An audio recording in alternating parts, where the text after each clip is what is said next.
আসসালামু আলাইকুম বন্ধুরা, দেখেন হাঁসগুলো কি করতেছে।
এই সামনে যে টিনের ঘরটা দেখতে পাচ্ছেন, এই ঘরের ভিতরে থাকে এই হাঁসগুলো।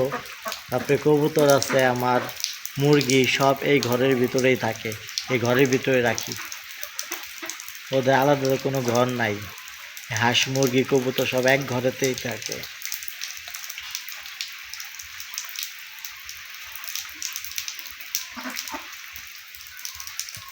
ওই যে হাঁসগুলো মজা করতেছে পানির ভিতরে।